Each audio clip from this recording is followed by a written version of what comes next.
다 같이 사도신경으로 신앙을 고백하겠습니다. 전능하사 천지를 만드신 하나님 아버지를 내가 믿사오며 그의 외아들 우리 주 예수 그리스도를 믿사오니 이는 성령으로 잉태하사 동정녀 마리아에게 나시고 본디오 빌라도에게 고난을 받으사 십자가에 못 박혀 죽으시고 장사한 지 사흘 만에 죽은 자 가운데서 다시 살아나시며 하늘에 오르사 전능하신 하나님 우편에 앉아 계시다가 저리로서 산 자와 죽은 자를 심판하러 오시리라. 성령을 믿사오며 거룩한 공회와 성도가 서로 교통하는 것과 죄를 사하여 주시는 것과 몸이 다시 사는 것과 영원히 사는 것을 믿사옵나이다. 아멘. 찬송가 339장입니다. 339장입니다.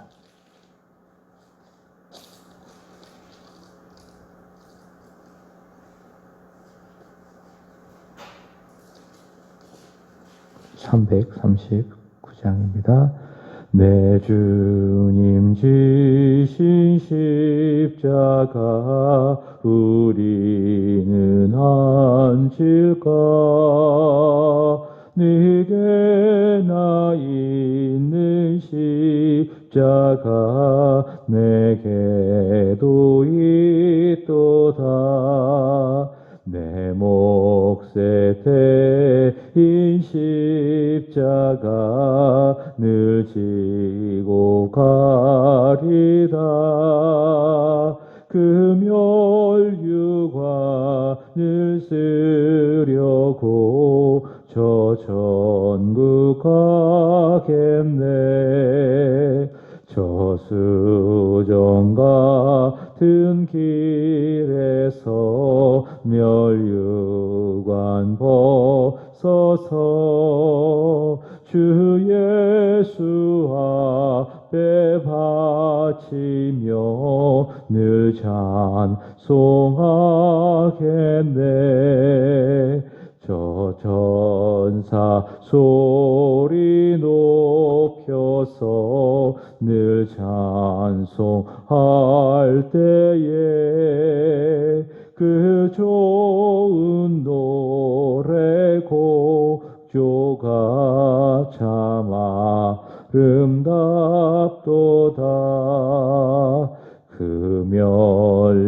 금혈유관도 귀하고 부활도 귀하다 저 천사 내려보내사 날 영접하소서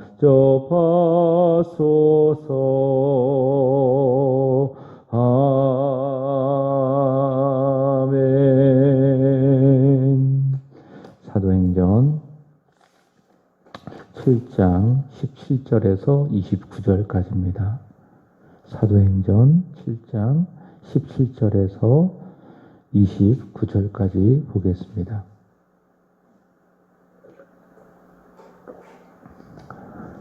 하나님이 아브라함에게 약속하신 때가 가까우매 이스라엘 백성이 애굽에서 번성하여 많아졌더니 요셉을 알지 못하는 새 임금이 애굽 왕위에 오르매 그가 우리 족속에게 교활한 방법을 써서 조상들을 괴롭게 하여 그 어린 아이들을 내버려 살지 못하게 하려 할세 그때에 모세가 났는데 하나님 보시기에 아름다운지라 그의 아버지의 집에서 석 달 동안 길리더니 버려진 후에 바로의 딸이 그를 데려다가 자기 아들로 기르매 모세가 애굽 사람의 모든 지혜를 배워 그의 말과 하는 일이 능하더라.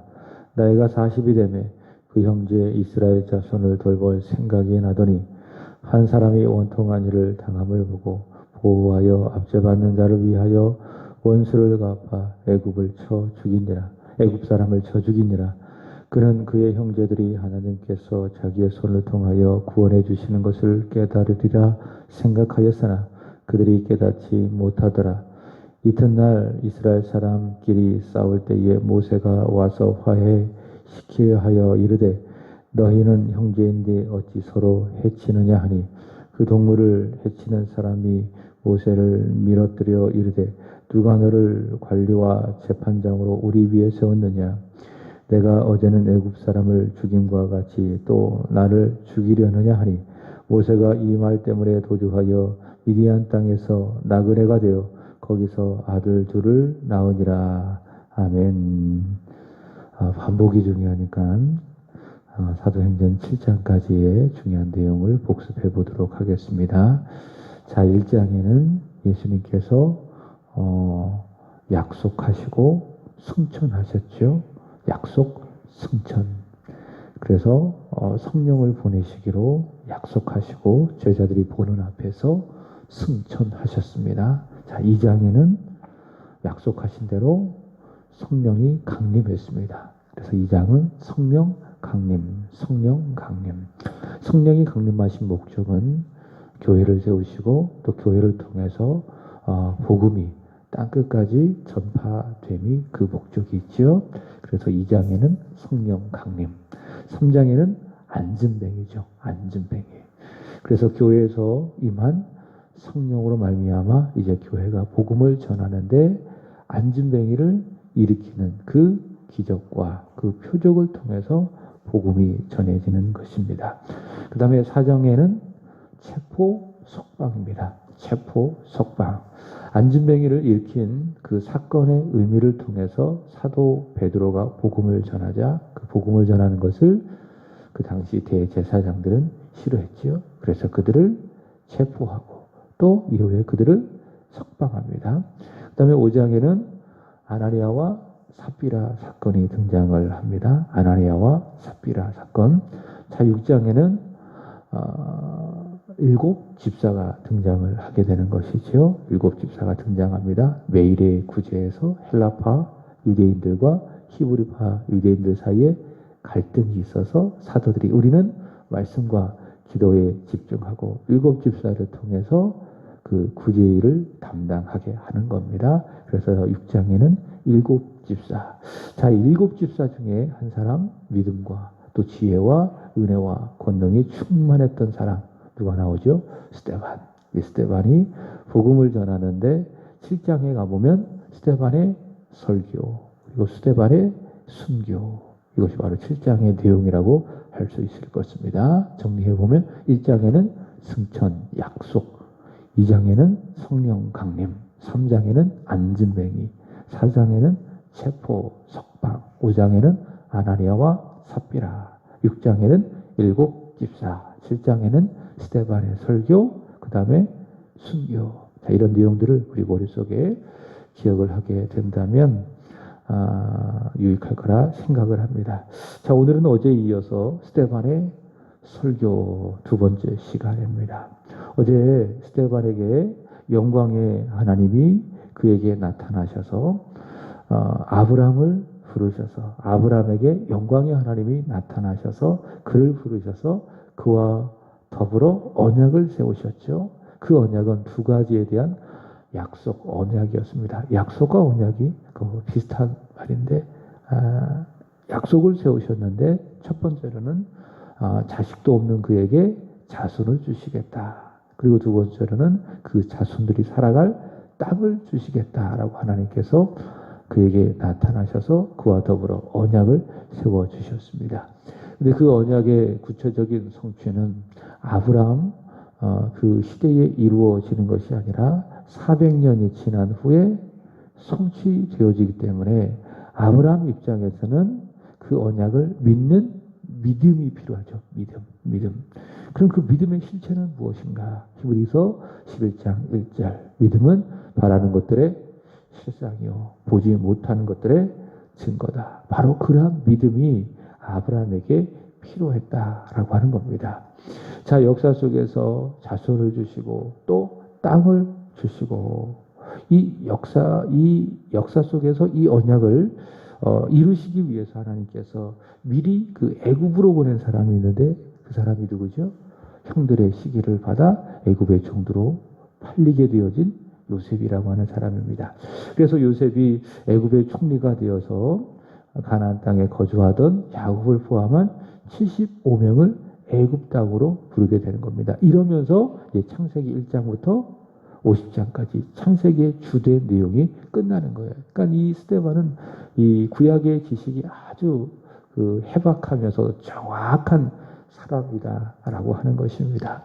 보통 창세기를 50장으로 분류를 하면 1장부터 11장까지는 일반 역사를 말합니다. 어떻게 이 세상이 창조되었고 어떻게 이 세상이 타락했고 일반 역사를 말하는데 그 일반 역사 속에서 하나님께서 구원의 역사를 이루어 가시는데 그 구원의 역사를 위해서 부르신 인물이 12장부터 아브람입니다. 그래서 아브람부터 이삭, 야곱 또 12아들들까지의 그 역사를 말하는 것이 12장부터 50장까지. 그래서 그 어제 이 스데반이 복음을 전했을 때에는 12장부터 50장까지의 그 구약의 역사를 이렇게 아주 정확하게 그리고 간결하게 전하는 것을 볼 수가 있습니다.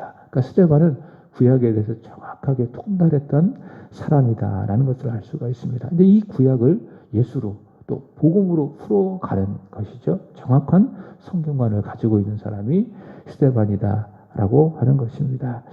자, 오늘의 말씀은 이로써 너의 자손이 다른 땅에서 나그네가 되어 그 땅 사람들이 너희를 종으로 삼아 400년 동안 너희를 괴롭게 하리라. 이게 이제 어제 7장 6절에 나온 말씀인데요.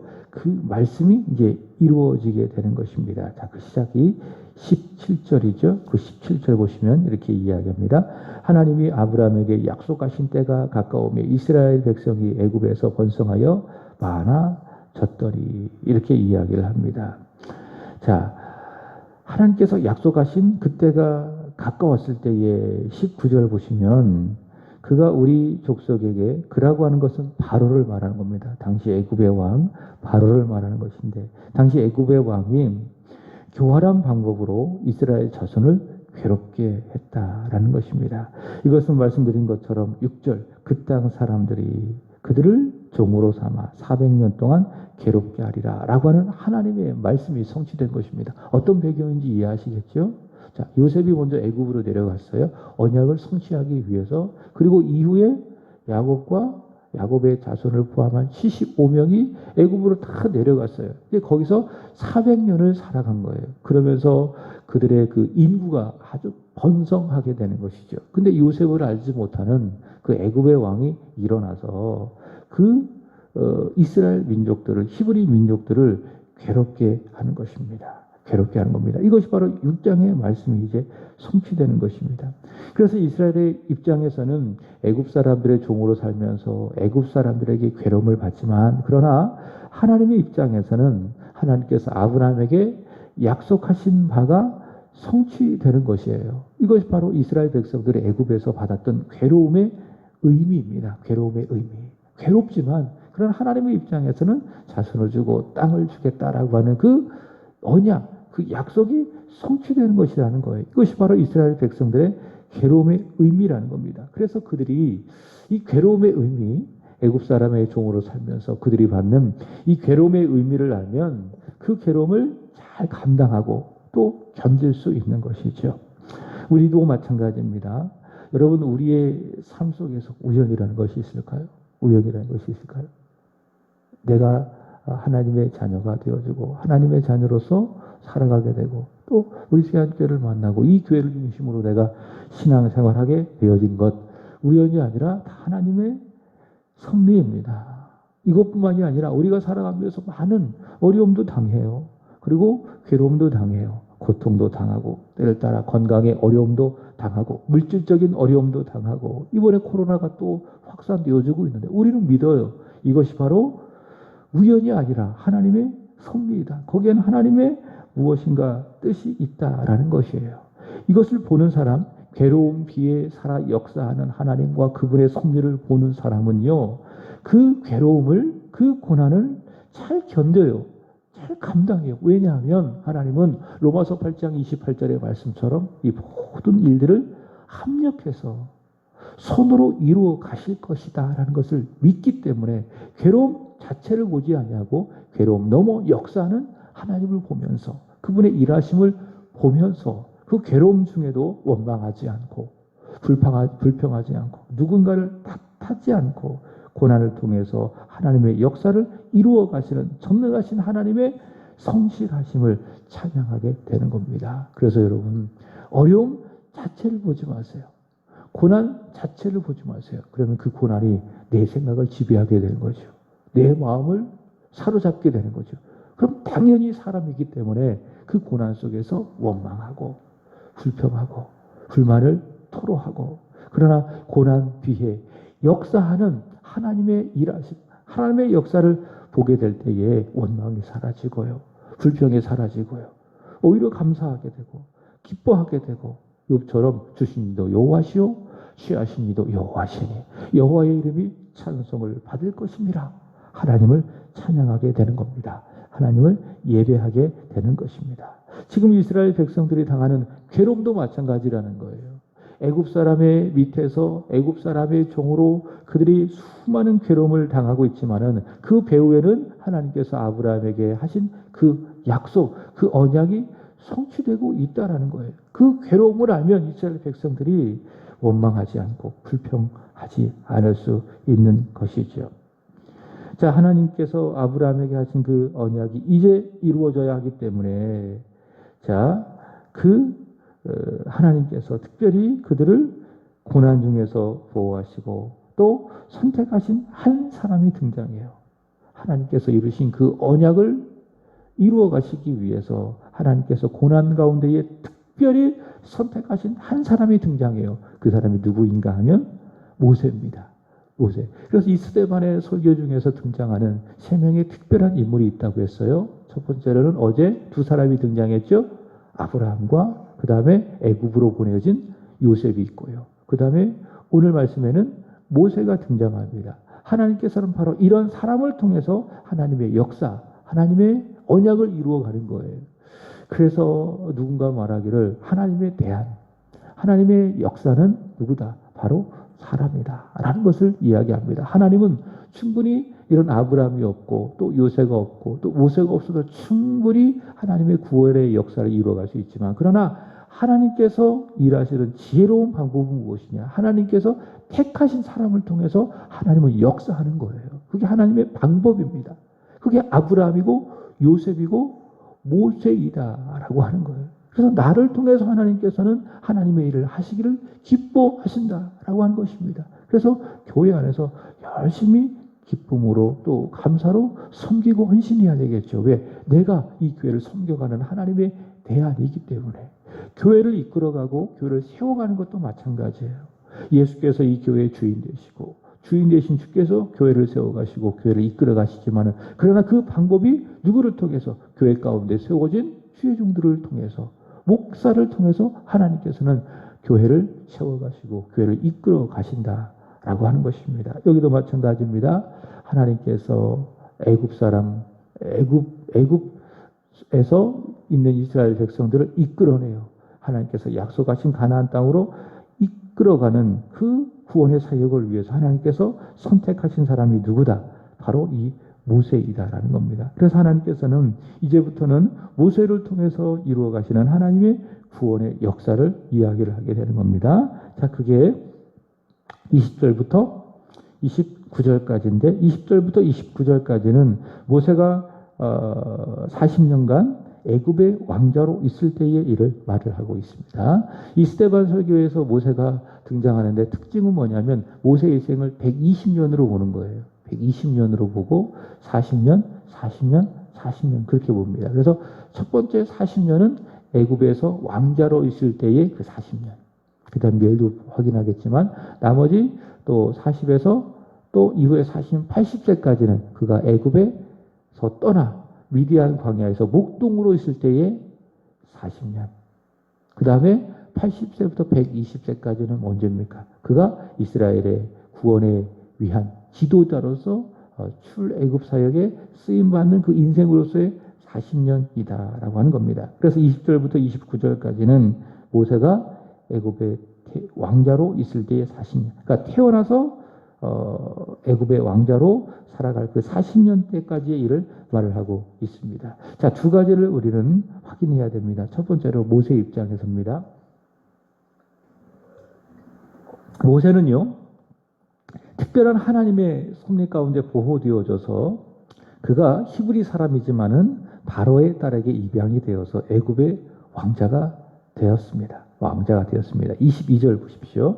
22절 보시면 그가 이제 21절 버려진 후에 바로의 딸이 그를 데려다가 자기 아들로 기름매 22절 보시면 모세가 애굽 사람의 모든 지혜를 배워 그의 말과 하는 말이 능하더라. 그렇게 이야기를 하고 있습니다. 여러분 당시 애굽은요 최고의 그 부강하는 국가였습니다. 부강하는 국가였습니다. 오늘날로 말한다면 미국이 세계를 주도하는 나라가 되는 것 아니겠습니까? 그 당시에 세계를 주도하는 나라는 애굽이었습니다. 그래서 애굽에는 모든 문명이 발달했지요. 발달했죠. 그래서 그 시대에 그 지었던 피라미드라든가 스핑크스 이런 것들을 역사 유적을 보더라도 애굽이 그 시대의 최고의 그 나라였다라는 겁니다. 그래서 그 나라에서 애굽의 왕자로서 그는 최고의 학문을 배운 것입니다. 1세기 유대의 역사가 필로라고 하는 사람이 있는데 모세에 대해서 말하기를 모세는 음악과 기하학과 상용문자, 애굽과 그리스, 아시리아의 모든 지혜를 배워서 다방면에서 뛰어났다. 이렇게 이제 이야기를 합니다. 그래서 이 모세는요 히브리 민족이지만 바로의 딸에 의해서 입양이 되어져서 애굽의 왕자로서 최고의 학문을 배웠습니다. 그래서 말하기를 보세요. 애굽 사람의 모든 지혜가 빠짐없이 다 배웠다는 거예요. 모든 지혜를 배워서 그의 말과 하는 일이 능했다라고 하는 겁니다. 그래서 하나님께서 이것조차 쓰신 거예요. 그래서 하나님께서 어떻게 하십니까? 이런 모세가 배웠던 말과 그 일, 애굽의 모든 지혜를 다 사용하셔서 성령 안에서 잘 활용하셔서 이 모세를 통해서 하나님께서 성경을 쓰셨죠. 그것이 무엇입니까? 모세오경이에요. 창세기, 그 다음에 출애굽기, 레위기, 민수기, 신명기. 성경의 기초죠. 성경의 기초 공사를 바로 이 모세를 통해서 하신 것입니다. 그가 하는 말과 일이 능했다. 이것을 하나님께서 사용을 하셔서. 근데 그가 애굽의 왕자로 자라났지만, 애굽의 왕자로서 자라났지만, 그의 신분은 애굽의 왕자이지만, 그러나 그의 피는 히브리 민족이에요. 히브리 민족. 다시 말해 애굽인의 신분을 갖고 있지만은 그의 정체성은 누구냐? 여호와 하나님을 섬기는 히브리 민족이라는 겁니다. 그것을 그는 잊지 않았어요. 그것을 잊지 않았어요. 왜냐하면 왜 잊지 않았는가 하면 출애굽기 2장에 가보면 모세의 생모가 있습니다. 모세의 생모가 누구인가 하면 요게벳입니다. 요게벳이 그에게 와서 그에게 젖을 먹입니다. 그러니까 모세의 누이가 미리암인데 이 미리암을 통해서 요게벳이 왕궁으로 들어갑니다. 그리고 요게벳이 이 모세에게 이 젖을 줍니다. 근데 이 요게벳이 모세에게 이 젖을 주고 또 모세를 양육을 하면서 그의 마음속에 여호와 하나님을 섬기는 신앙을 심어준 거예요. 하나님을 심어주고 동시에 모세의 마음속에 아브라함에게 세우신 그 언약을 심어준 겁니다. 그래서 모세는 애굽 왕자로서 그 신분을 가지고 있지만은 그 속에는 이스라엘 민족이다. 나는 이스라엘 민족이다. 나는 유일하신 여호와 하나님과 그의 언약을 믿는 이스라엘 민족이다라고 하는 히브리 사람의 정체성을 갖고 있었다라고 하는 겁니다. 그래서 교육이 굉장히 중요한 겁니다. 어려서부터. 그래서 이 모세는 자 보세요. 4절 보십시오. 한 사람이 원통한 일을 당함을 보고 한 사람은 누구인가 하면 히브리 사람이에요. 이스라엘 민족이에요. 원통한 일을 당함을 보고 보호하여 압제받는 사람을 위하여 원수는 누구를 말하는 겁니까? 여기서 애굽 사람을 말하는 거예요. 그 신비하죠?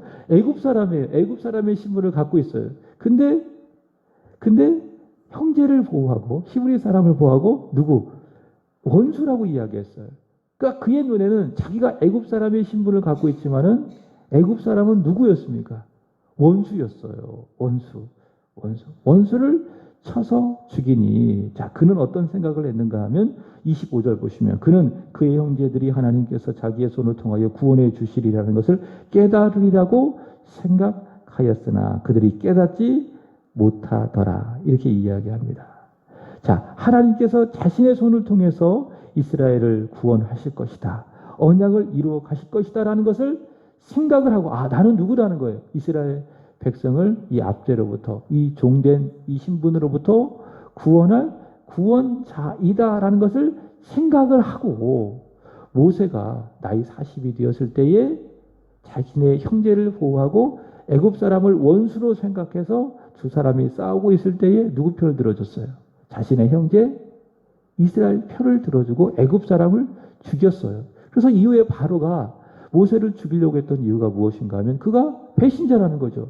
애굽 사람의 신분을 갖고 있지만 애굽 사람을 원수로 생각해서 그 사람을 죽였다. 이것 하나만 보더라도 충분히 이 사람은 이 나라를 멸망시킬 대적이 될 수가 있다라고 해서 바로가 그 사실을 듣자마자 애굽의 왕자였던 모세를 죽이려고 했던 것입니다.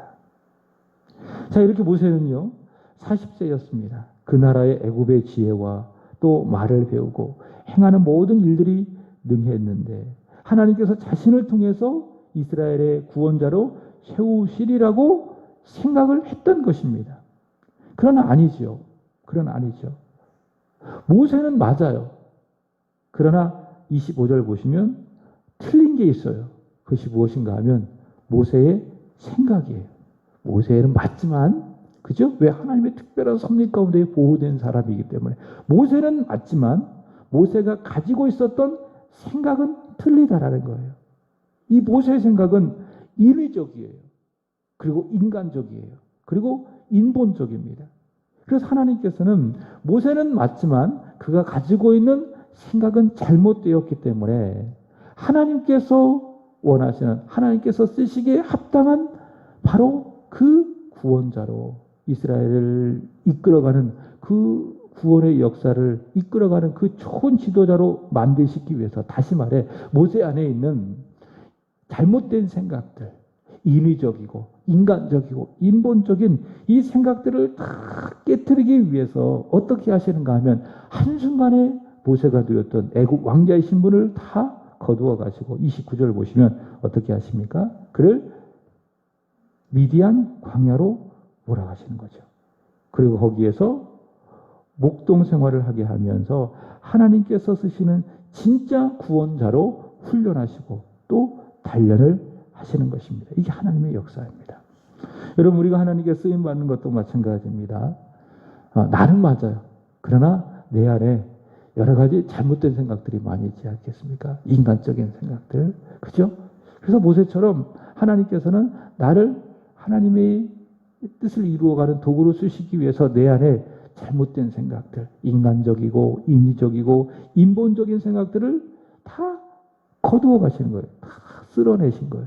근데 저도 처음에는 사실 세안교회 왔을 때 좀 답답하더라고요. 솔직히 얘기하면.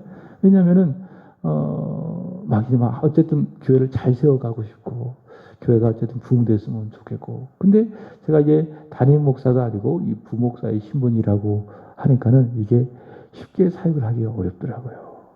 그래서 이렇게 답답하고 그래서 길이 이렇게 좀 하고 싶은데 좀 잘 되지 않고 그래서 때로는 낙심도 되어지고 또 실망도 되어지고 근데 지금 생각해 보면은 이런 시간들이 저에게 정말 필요하다라는 생각을 해봐요. 왜냐하면 이런 시간을 통해서 하나님께서 제 안에 가지고 있는 잘못된 생각들이 있잖아요.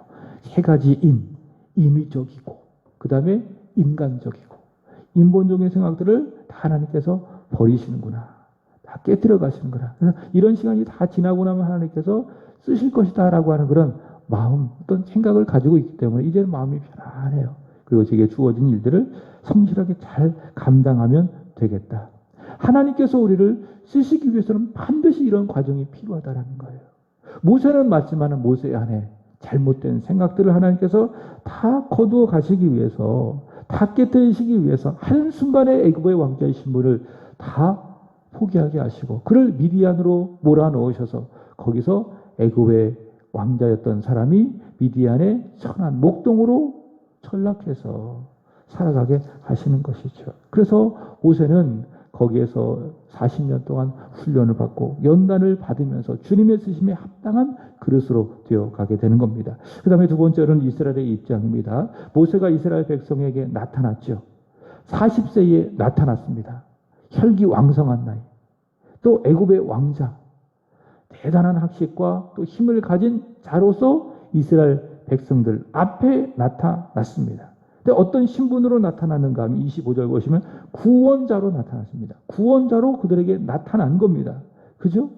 그러니까 고통받고 있는 종으로서 살고 있는 이스라엘 백성의 입장에서 애굽의 왕자인 모세가 착 나타났다는 건 얼마나 귀한 일입니까?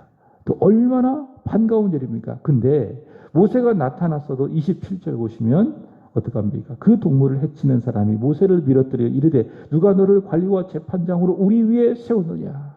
구원자로 나타난 모세를 그들이 거부하는 겁니다. 모세를 거절하고 싫어하고 대적하는 것을 볼 수가 있습니다. 이것은 스데반이 말하는 이유가 있습니다. 자, 모세가 구원자로 나타났어도 믿지 않았던 당시 이스라엘 백성들처럼 모세는 누구를 예표하는 인물인가 하면 예수님이에요. 모세가 이스라엘 백성에게 구원자로 나타났어도 그 당시 이스라엘 백성들이 그를 거절하고 거부하고 싫어하고 대적했던 것처럼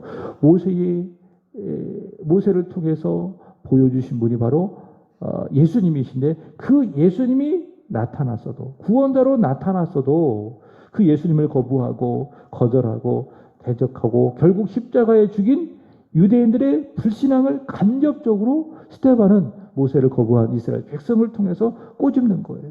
그래서 이후에 모세의 역사를 쭉 이야기를 하면서 결론은 뭡니까? 너희가 하나님께서 세우신 언약 가운데에 살아갔으면서도 불구하고 끊임없이 너희는 여호와 하나님의 말씀에 불순종했다. 그를 신뢰하지 않았다. 그들의 불신앙을 꼬집으면서 회개하고 주 예수를 믿을 것을 말하는 것이에요. 여기도 마찬가지입니다. 모세가 이스라엘 백성에게 구원자로 나타났어도 그를 거부하고 그를 거절했던 것처럼 하나님께서 보내신 하나님의 아들 그리스도가 나타났음에도 불구하고 너희는 그들을 믿지 않고 그들은 거절했구나. 그들의 불신앙을 스데반은 꼬집고 있습니다.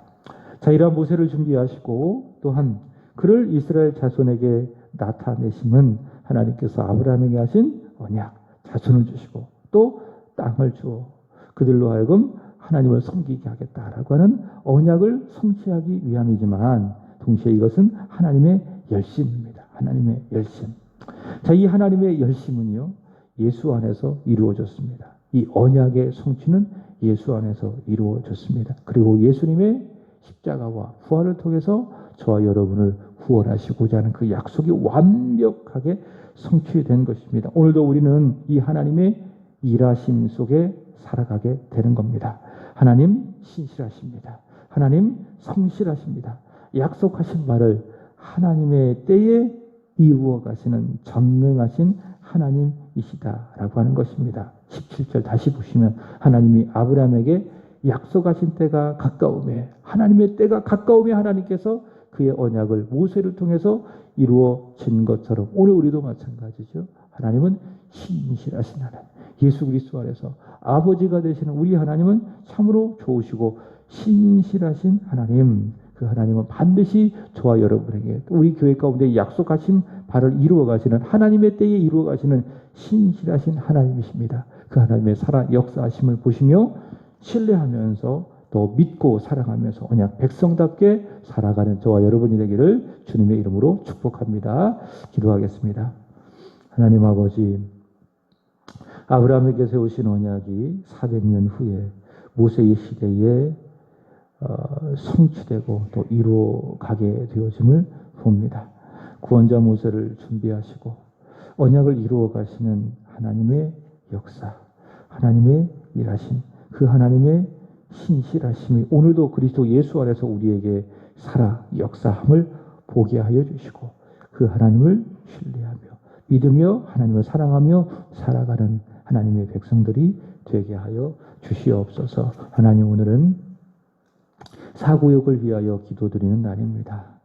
이병우 집사님, 김보숙 권사님, 그리고 김혜영 권사님, 이승수, 그리고 박민경, 박정민 이들을 축복해 주시기를 원합니다. 오늘도 살아계신 하나님, 신실하신 하나님, 성실하신 하나님의 살아계심을 믿게 하여 주시고 그 하나님을 경험하게 하여 주시고 그 하나님을 위해서 살아가는 이들의 가정과 또 자녀와 일터 모든 것들이 되게 하여 주옵소서. 특별히 경영하는 사업 속에 하나님의 축복이 있게 하여 주옵소서. 코로나19로 말미암아 어렵고 힘든 이 시기에 하나님께서 지키시고 또 은혜 베풀어 주심으로 말미암아 잘 감당하고 이겨내게 하여 주옵소서. 어려움 중에도 여호와 하나님의 손길로 말미암아 잘 되고 형통하여 많은 이익을 남겨 하나님을 잘 섬기고 교회를 잘 섬겨가는 축복의 터전 사업장 되게 하여 주시옵소서. 하나님, 오늘도 오전에 이루어지는 전도를 통해서 영광을 받아주시기를 원하며 복음을 전하는 이 사역을 통하여 십자가 주 예수 그리스도가 죽은 자 가운데서 살아나신 십자가 예수 그리스도의 부활의 능력이 있게 하여 주시고 죽은 한 영혼이 살아나는 생명의 구원의 역사도 있게 하여 주시옵소서. 사랑하는 믿음의 아들 전지수 99번째 1000번째를 주님 앞에 올려드립니다. 오늘도 이 예물을 기쁘게 받아주시기를 원하며 하나님, 늘 주와 동행하는 믿음의 삶을 살아가는 축복의 사람이 되게 하여 주옵소서. 여호와 하나님이 살아계셔서 저의 손을 꼭 붙들고 감을 저 또한 믿음으로 깨달아 알게 하여 주시고 주의 손을 꼭 붙들고 주와 동행하며 살아가는 축복의 삶을 살아가는 우리 지수 되게 하여 주옵소서. 얼마 남지 않은 시험 잘 감당하게 하여 주시고 오늘 하루도 영력 주시고 또 체력 주셔서 주어진 학업, 주어진 공부 잘 감당하여서 학업의 진보, 시험 준비함에 진보와 성숙함이 있게 하여 주시옵소서. 오늘 여기 모여 기도하시는 정순영 성도님, 우시숙 집사님, 그리고 김영숙 성도님 축복하여 주시고 성령 충만한 가운데에 하나님 아버지의 이름을 부르며 기도할 때에 응답받는 은혜가 있게 하여 주시옵소서. 오늘 하루도 우리 하나님의 손에 모든 것 맡겨 드리오리. 살아계신 하나님, 신실하신 하나님, 우리와 동행하여 주시고 우리 또한 믿음으로 주님을 보게 하여 주옵소서. 예수 그리스도의 이름으로 기도합나이다. 아멘. 하늘에 계신 우리 아버지여, 이름이 거룩히 여김을 받으시오며 나라의 임하옵시며 뜻이 하늘에서 이루어진 것 같이 땅에서도 이루어지리라. 오늘날 우리에게 일용할 양식을 주옵시고 우리가 우리에게 죄 지은 자를 사하여 준 것 같이 우리의 죄를 사하여 주옵시고 우리를 시험에 들게 하지 마옵시고 다만 악에서 구하옵소서. 대개 나라와 권세와 영광이 아버지께